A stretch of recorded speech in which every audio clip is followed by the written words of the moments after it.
Tout ça, c'est juste pour vous dire que ouvrir l'horizon.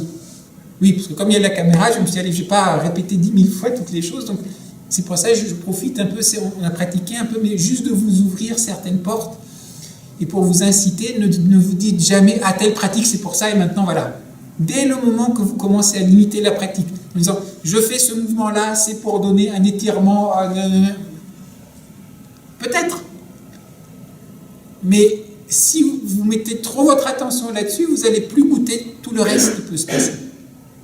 Et quand j'ai passé ma première année en Chine, je vous ai dit, j'ai peut-être parlé 1-2 heures au maximum pendant toute l'année avec mon maître. Le reste du temps, c'était pratiquer, pratiquer, pratiquer, pratiquer. Et même quand il y a des choses parfois un peu bizarres, je l'ai raconté une fois, certaines expériences, le maître, c'est normal, c'est le chi, continue. Pas donner 10 000 explications.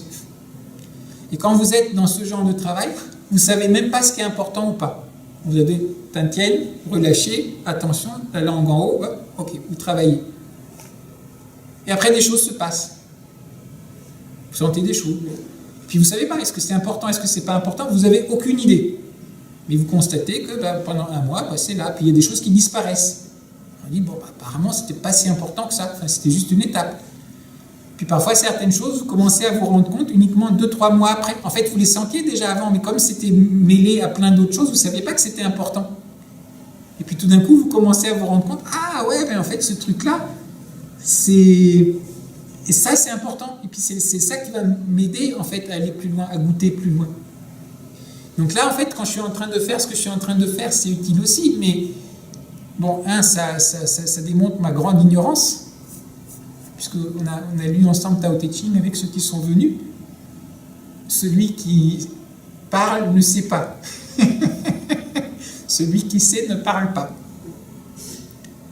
Donc parfois, le fait aussi de trop dire, ça peut vous empêcher, sans qu'on le veuille, vous d'explorer. Osez explorer. La chose la plus importante, c'est il faut explorer. Peut-être qu'il y a des choses, j'ai pas eu le temps de tout vous dire. Peut-être qu'il y a certaines choses, moi, vous avez d'autres sensibilités que, voilà, moi, j'ai pas encore découvert peut-être ces choses-là. Donc, toutes les choses qu'on partage, prenez-les. C'est une boîte à outils. C'est des choses qui vous permettent d'aller plus loin.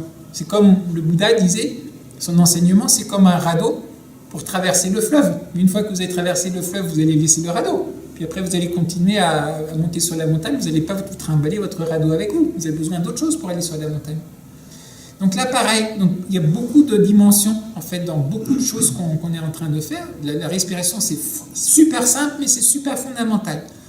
Et si vous ne faisiez rien d'autre que commencer à prendre conscience de cette respiration et de la goûter, de l'approfondir, etc., tout est là-dedans. Tout est là-dedans. Et c'est pour ça juste donc, que j'aimerais terminer donc, en disant que ce soit la respiration, que ce soit toutes les autres pratiques, goûtez. Goûtez. Et n'ayez pas peur qu'il y ait des choses que vous ne savez pas classer tout de suite. Qu'est-ce que c'est que cette nouvelle sensation? Oui, ok, constatons. Elle est là, voilà. Et puis vous continuez. D'accord?